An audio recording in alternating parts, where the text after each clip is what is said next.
Hey everybody, welcome back to Tanner's Books and Beyond, and Power Rangers Down Charge is back on August 20th! Ah! And with that news, I think it's high time that I debut a book tag of my own creation, so this is the Power Rangers book tag. You don't really need to know a lot about Power Rangers to watch this video, it's mainly just thematic. Alright, awesome, let's go. Red, the book or series on your shelf with the most prominence. Ironically, you can't actually see my most prominently placed books because they're up there on a shelf that's usually off-screen during recording. It's the Runaways series of comics, written predominantly by Brian K. Vaughan. Yeah, I've got 3 big hardcovers of them, and then several trade paperbacks after that, so they take up a pretty good chunk of the shelf I have dedicated to my comics. Blue, the nerdiest book you have. Now, originally for this one, I had picked The Hitchhiker's Guide to the Galaxy by Douglas Adams because it's some classic sci-fi nerditude. However, then I realized that this is the movie tie-in edition, and it's probably not changed from the original text, but it references the movie exists, so we're just going to toss this aside.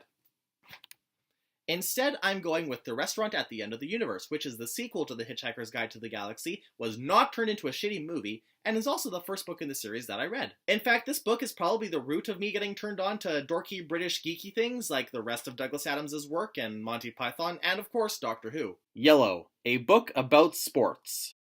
I'm usually not a fan of sports stories because, well, I'm usually not a fan of sports, but it really helps if you temper it out with dogs. So that's why I've chosen The Art of Racing in the Rain by Garth Stein, aka the book that broke my family. Now, just to clarify, yes, this is a book about sports. It's about car racing and a lot of the details that go into what makes a good car racer.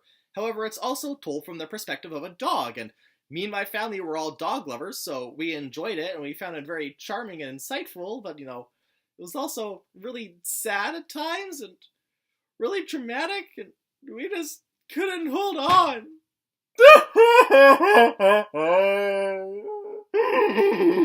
Pink, a book about female characters.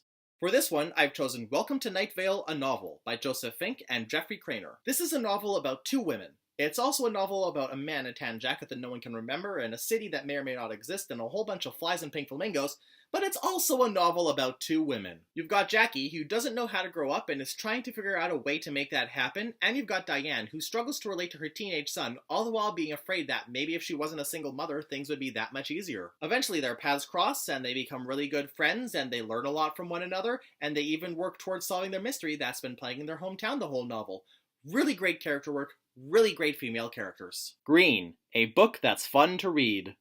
Dipper and Mabel's Guide to Mystery and Nonstop Fun. I mean, look, it's got fun right there in the title. And really, what could be more fun than learning about all the stuff in here, like how to make a solar eclipse viewer, or how to plan a sleepover, how to avoid blood packs with extra-dimensional demons. Plus, it comes with an autographed poster of several times. Black, the book you recommend to everyone.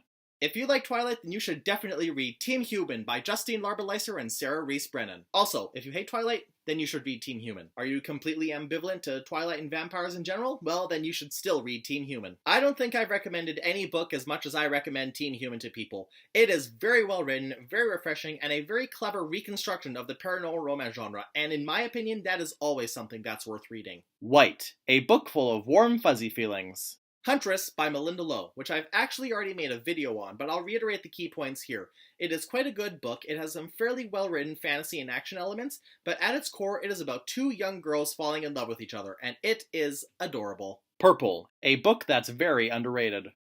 Wizard and Glass is probably not undeserving of its title as the worst book in Stephen King's Dark Tower series. Within the context of the other 6 books, it is incredibly weak. However, over time it's sort of grown on me. See, it works best when it's removed from the context of the Dark Tower, because once you do that, you can really appreciate a lot of the tropes that Stephen King brings in his other works, and has a lot of the trademark stuff that he helps to build the horror and the atmosphere, and they work fairly well. However, if you're reading through the Dark Tower series and somebody tells you to skip this, I would probably follow their advice. It really messes up the pacing. All I would say is that you try and come back to this once you finish the other 6 books. Orange. Hold up, did you say orange? Yes, Orange. A book you read before it was cool. Normally, I'm a guy that follows popular opinion. If a book or series is declared the next big thing, I'm definitely gonna hop onto the bandwagon. Rarely do I get a chance to read something before it's thrust into the public eye. But I do have a few exceptions, and one of those is Horns by Joe Hill. Of course, for me, it was just a matter of good timing. I picked up and read the book about a month before Daniel Radcliffe was announced as part of the adaptation, which of course then made the book ping on everyone else's radar. Ignore the fact that this is a movie tie-in cover, though. My friend bought me this copy without realizing that I already owned the book, so when I was choosing between them, obviously I picked this one because friendship. And Gold and Silver, a book with a cool cover.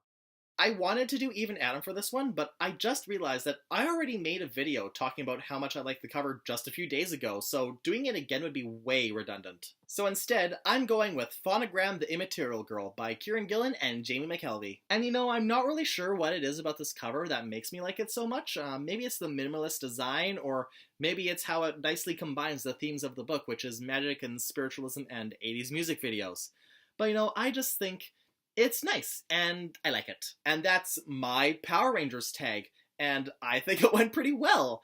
And I would really look forward to seeing if anyone else thinks it was cool enough to make their own video for it. I mean, that would just be Morphenomenal. And as always, if you want to see more of my stuff, then feel free to like, share, and subscribe. But now I've gotta go, because I've only got like 3 weeks to emotionally prepare myself for the return of my dino babies, and I'm gonna need every minute of that I can get. So until next time, may the power protect you.